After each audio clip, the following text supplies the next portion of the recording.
खूप मोठी गोष्ट आहे. मित्रांनो, मी तुमचा एक्सक्लुझिव्ह अपडेटवाला बारसकर, प्रथम पॉडकास्ट, ते पण नवयुगांचं मंडळासोबत, पण काळा चौकी काळांचा राजा. हा मंडळाचं नाव नेमकं आलं कुठं, कसा तो राजा घडला आणि कसं हे नाव मंडळाचं आलं, भेटणार आहोत या मंडळांच्या फाउंडरला, म्हणजे आपले राजू दादा. तुमचं खूप खूप स्वागत आहे आमच्या या पॉडकास्ट मध्ये. आणि आपली जेनझी ज्याला आम्ही म्हणतो, जी मंडळाची जी येण्याची जी वाट आहे बाप्पांची, ती फक्त 5 फुटाची आहे. मित्रांनो, मी तुमचा एक्सक्लुझिव्ह अपडेटवाला बारसकर आज आलो आहे, म्हणजेच तुम्हाला कळलं असेल काळा चौकीला. कारण आज आपलं होणार आहे सर्वात प्रथम पॉडकास्ट, ते पण नवयुगांचं मंडळासोबत, म्हणजेच तो राजा आहे. तर तुम्हाला कळेलच कसा तो राजा घडला आणि कसं हे नाव मंडळाचं आलं. त्याच्या आधी आपण भेटणार आहोत या मंडळांच्या फाउंडरला, म्हणजे आपले राजू दादा. यांच्याकडून आपण ऐकू या मंडळाची एक छोटीशी, म्हणजे एक छोटीशी बोलू नाही शकत, खूप मोठी गोष्ट आहे. कारण की दादांनी आणि दादांच्या मंडळांच्या मुलांनी आणि बाकी इतर लोकांनी हा मंडळ घडवण्यासाठी जो संघर्ष केलेला आहे, तो तुम्हाला थोड्याच वेळात ह्या पॉडकास्ट मध्ये कळणार आहे. तर चला भेटूया आपल्या दादांना. तर राजू दादा, तुमचं खूप खूप स्वागत आहे आमच्या या पॉडकास्ट मध्ये. आणि हा आमचा प्रथम पॉडकास्ट आहे आणि श्री गणेश होत आहे तुमच्या माध्यमांनी. तर दादा, मला हेच विचारणं आहे, नवयुगांचा राजा हा मंडळाचं नाव नेमकं आलं कुठं? आमच्या मंडळाची स्थापना 1988. ओके. 1988 ला त्यावेळेस ह्याच विभागात म्हणजे आमच्यासाठी 2 मंडळ होते. एक होतं साईनाथ गणेशोत्सव मंडळ आणि एक आमचं बालगोपाळ गणेशोत्सव मंडळ. मग कालांतराने 7 ते 8 वर्षानंतर दोन्ही मंडळ एकत्र आणून जे आमच्यात नवयुवक होते, तरुण, त्यांनी हे दोन्ही मंडळ एकत्र करून गणेशोत्सव चालू केला 88 ला. 88 नंतर 7 वर्षांनी. मग त्या पूर्ण मंडळामध्ये सर्व जेवढे पदाधिकारी कार्यकर्ते आहेत ते तरुण असल्यामुळे नवयुवक म्हणून सगळ्यांच्या डोक्यात ती कल्पना आली की हे आपण सर्व नवयुवक असल्यामुळे म्हणून आमचं मंडळाचं नाव त्यावेळेस नवयुवक सार्वजनिक गणेशोत्सव मंडळ असं आम्ही त्यावेळेस ठरवलं. म्हणजे त्या काळी तुमचे, म्हणजे तुम्ही जे होतात ते एक युवा असतो, त्या ह्याच्यामध्ये त्या तुम्ही क्षेत्रात उतरलो. आणि आताची युवा जी आहे, म्हणजे आपली जेनझी ज्याला आम्ही म्हणतो, म्हणजे खूप क्रेझी युवा, छोट्या छोट्या गोष्टीवरती रील बनवणे या अपडेट देणे आणि आत्ताची टेक्नॉलॉजी वापरणे, AI असो, भरपूर उपक्रम असो, त्याच्यात हुशार ही मुलं यंदाच्या ह्याला म्हणजे आपल्या गणेश उत्सवला तशाच प्रकारे सपोर्ट करतात जसं तुम्ही करत आलात. तर त्याच हिशोबाने म्हणजे म्हणजे परंपरा जी आहे तुमची ती जपत आहे की नाही जपत आहे? 100%. कारण आता आम्ही 88 पासून म्हणजे आम्ही आता त्यांचे फाउंडर झालो. त्यावेळेस आम्ही त्या मंडळाचे एक साधारणतः कार्य करत होतो. पण आताचे जे आमचे तरुण आहेत, जे तुम्ही जेनझी बोललात, आज हे 8 ते 10 वर्षापासून हे त्यांनीच नेलेलं आहे पुढे. आणि मी तर सांगेन की त्या काळापेक्षा आता त्यांनी जो प्रोग्रेस केलाय आमच्या मंडळाचा, तो खरंच एकदम तुम्हाला सगळ्यांना बघण्यासारखा आहे. आमचे जे बाल कलाकार आपण जेनझी तुम्ही बोलतात, त्यांनी जे करून दाखवलेलं आहे. हो. तर तुम्ही ऐकलात की जेनझी पण त्याच जोशाने आणि त्याच जल्लोषाने या मंडळासाठी जे काम दादांच्या टायमाला सुरू होतं तसंच या टायमाला पण त्यांनी सुरू ठेवलेलं आहे. तर दादा, मला तुम्हाला दुसरा प्रश्न हे आहे, मी ऐकलंय की तुमची ही जी मंडळाची जी येण्याची जी वाट आहे बाप्पांची, ती फक्त 5 फुटाची आहे. त्याच्यात तुम्ही गेल्या वर्षी 12 फुटाची मूर्ती आणलेली, यंदा काहीतरी तुमची मूर्ती आहे असणार 14 फुटाची. 14 फुटाची.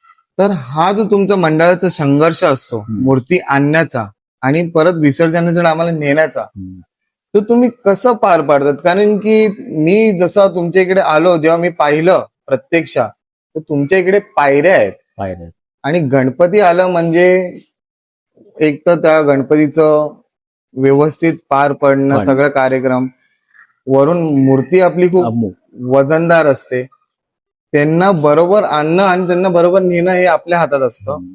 तर हे सगळ्या गोष्टी तुम्ही कशा पार पाडता?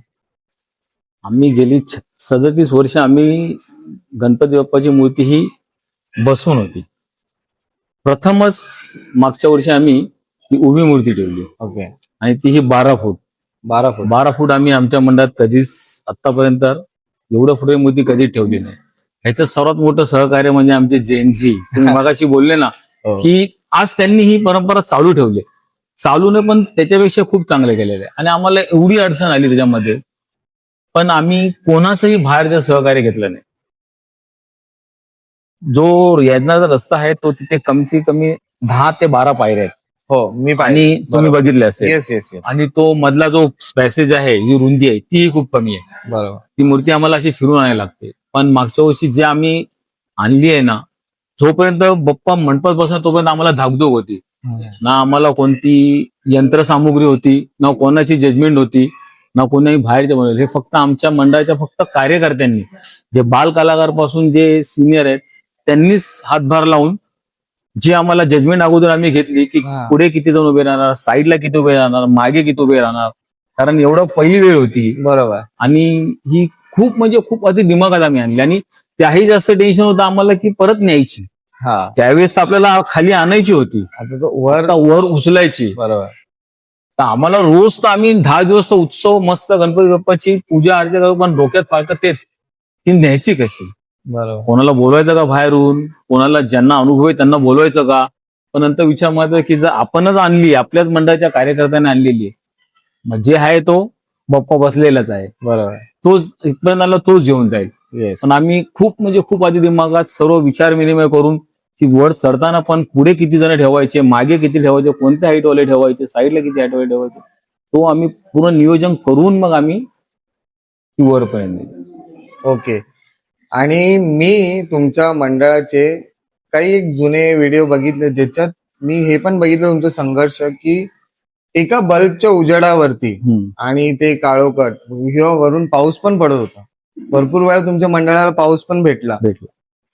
तर तुमची जी पायरी आहे ती बनलेली आहे मोस्टली टाइल्स सारखी, म्हणजे Tiles सारखी. त्याच्यावरती घसरण्याची शक्यता जास्त असते आणि रिस्क पण जास्त असतो, कारण की मूर्तीचं वजन पेलवणे आपल्याला हे खूप कठीण काम खूप असतं. कठीण. मागच्या वर्षी मूर्ती ही तर 1 तुम्ही ते 1.5 हे टन होती. ओके, बट तुम्ही हे जी 1 टनाची पेक्षा वरची मूर्ती तुम्ही जी या वर्षी आणणार आहेत, तर तुम्ही हे सगळे संघर्ष जे तुम्ही आणलेत, म्हणजे तुम्ही जसं बोललात मागे कोण राहिलं पाहिजे, पुढे कोण राहिलं पाहिजे आणि इतर दोन्ही बाजूकडे कोणी राहिलं पाहिजे, ह्याचं तुम्ही जजमेंट घेऊन सुद्धा पण मला तर वाटतं हे काम खूप कठीण आहे.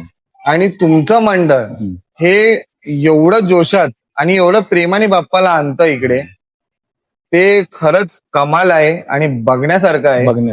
लोकांना वाटत असेल हे खूप सोपं आहे, पण मला तर खरंच वाटत नाही हे काम खूप सोपं आहे. हे कसं घडतं आणि कसं घडलं जातं हे तुम्हालाच माहित आणि तुमच्या मंडळांच्या पोरांना माहित. खूप अवघड आहे, पण सोपं करून देणारा आमचा नवयुगचा राजा आहे. बरं. कारण मी तुम्हाला मगाशीच सांगितलं की आमच्याकडे कोणतीही यंत्रसामुग्री नाही, की कोणीही बाहेरचा अनुभवी नाही. जे करतो ते आम्हीच करतो. बरोबर. आमच्याच मंडळातले जेवढे कार्यकर्ते तेच करतो, तेच नियोजन करून सर्व आम्ही करतो की ह्या पोझिशन मध्ये आणायची. शिवाय उचलणारे उचलतात, पण समोरच्याला माहिती नाही, तर वरती खूप केबल्स पण गेलेले आहेत. हो येस, बघितलं. मग ती पण पूर्ण अरेंजमेंट करायला लागते. मग समोरून एक दोघं सांगायला असतात की लेफ्टला घ्या, राईटला घ्या. फक्त तेवढंच की तो जागा तुम्ही बघितली असेल त्याच्यातून आणायचा तेवढा आहे ना, तो खूप मोठा संघर्ष आहे आमच्यासाठी. पण तो आम्हाला कधीच वाटला नाही की आम्ही एवढ्या जागेतून आणू शकतो. आणि आमच्या प्रत्येक विभागामध्ये की सर्वजण आश्चर्यचकित झाले की ही मूर्ती आतमध्ये आणली कशी तुम्ही. खरंच कमाल. त्यानंतर त्यांनी त्यांचे व्हिडिओ बघत बसले की ह्यांनी आणली कशी म्हणून. बरोबर.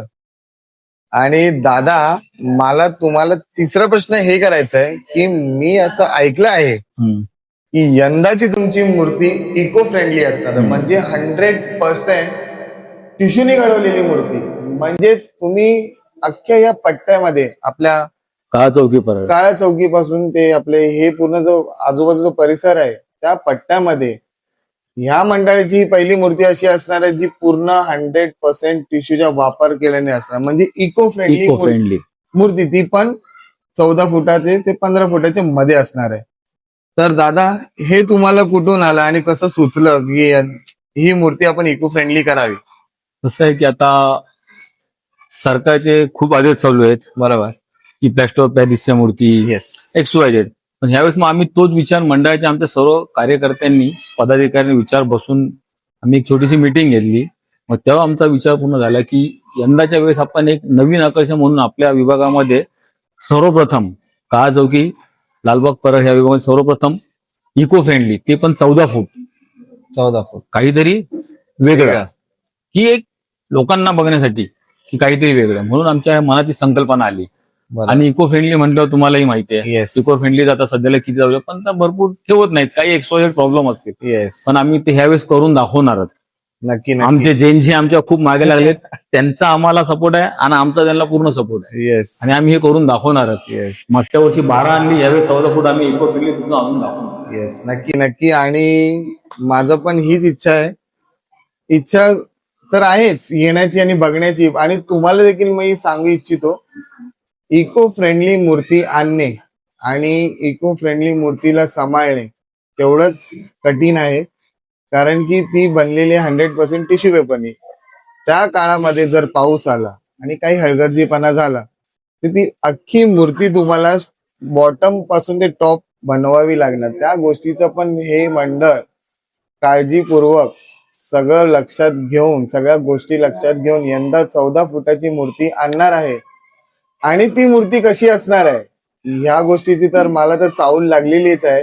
तुम्हाला देखील लागली असेल की ही मूर्ती यंदा दिसणार कशी आणि या मूर्तीचं वैशिष्ट्य म्हणजे काय असणार आहे ते तुम्हाला पाहण्यासाठी तुम्हाला स्टेट्यून राहावंच लागणार. ते तर लवकरच तुम्हाला कळेल की आगमन सोहळ्याच्या दिवशी तुम्हाला कळेलच की मूर्ती कशी असणार आहे. पर दादा आपण परत वळूया आपल्या म्हणजे 4थ्या प्रश्नाला. बरोबर. की गणपती तुमचा 11 दिवस बसतो, तुमचे 11 दिवस कार्यक्रम असतात.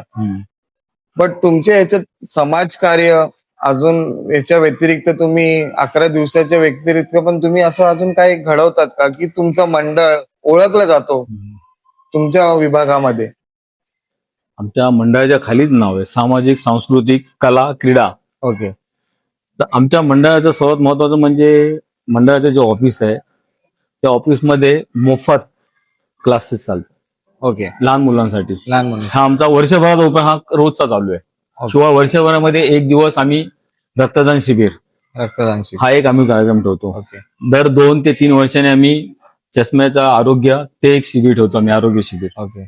आणि जो आमचा मध्ये गणेश जयंतीचा कार्यक्रम असतो त्यावेळेस कमीत कमी आम्ही महाप्रसाद साहित्य सर्व लोक, कारण गणेशोत्सवामध्ये पाऊस असल्या कारणाने आम्ही ठेवू शकत नाही. बरोबर. कारण तो कार्यक्रम खूप पावसामुळे नाही ठेवू शकत.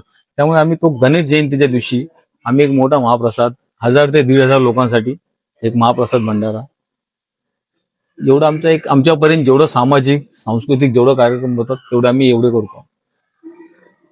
तर तुम्ही ऐकलात की फक्त 11 दिवस नाही, ही मेहनत जसं आपण गणशंकुल, परेड वर्कशॉप, इतर वर्कशॉप मध्ये बघत असतो की 3 महिने आधीच म्हणजे सुरुवात होते या जर्नीला, तशी ज्या मंडळाची पण सुरुवात होते 3 महिन्या आधीच तयारीची, ते पण 365 दिवसाची. फक्त 11 दिवस गणपती बसवणे हे त्यांचा उपक्रम नाही. परत या मंडळाचं हे वैशिष्ट्य आहे की हे मंडळ सोशल वर्क आणि इतर सामाजिक वर्क, जे म्हणजे मी तुम्हाला सांगितलं की दादा फूड डिस्ट्रीब्युशन, एज्युकेशन आणि बाकी इतर गोष्टी म्हणजे ब्लड डोनेशन असो, कॅम्प असो, या सगळं उपक्रम हे मंडळ घडवतो आणि घडवत आलेला आहे. तर हे ऐकून मला खूप बरं वाटतं की हे मंडळाने हे सगळे कार्यक्रम करतो आहे, करणार आहे आणि करत राहणार आहे. तर ह्या मंडळाचं हे वैशिष्ट्य ऐकून तर मला खूप बरं वाटलं की असं देखील एक मंडळ आहे की फक्त 11 दिवस गणपती साजरा म्हणजे सण साजरा करत नाही, बाकीचे दिवस देखील काम चालूच असतं. तर माझा हा पॉडकास्ट तुम्हाला याच्या पुढची माहिती तुम्हाला हवी असेल तर तुम्हाला भाग दुसऱ्यासाठी नक्कीच भेट द्यावी लागेल, कारण ही तर फक्त एक सुरुवात होती या पॉडकास्टची. येणाऱ्या पॉडकास्ट मध्ये तुम्हाला अख्खा मंडळाची हिस्ट्री, बायोग्राफी आणि सगळं ज्योग्राफी कळणार आहे. तर स्टे ट्यून राहा आणि आम्ही परत भेटू तुम्हाला याच क्षणी, याच टायमाला, याच जागी. तर बोलतो मी जय श्री गणेश. जय श्री गणपती बाप्पा. मोरया.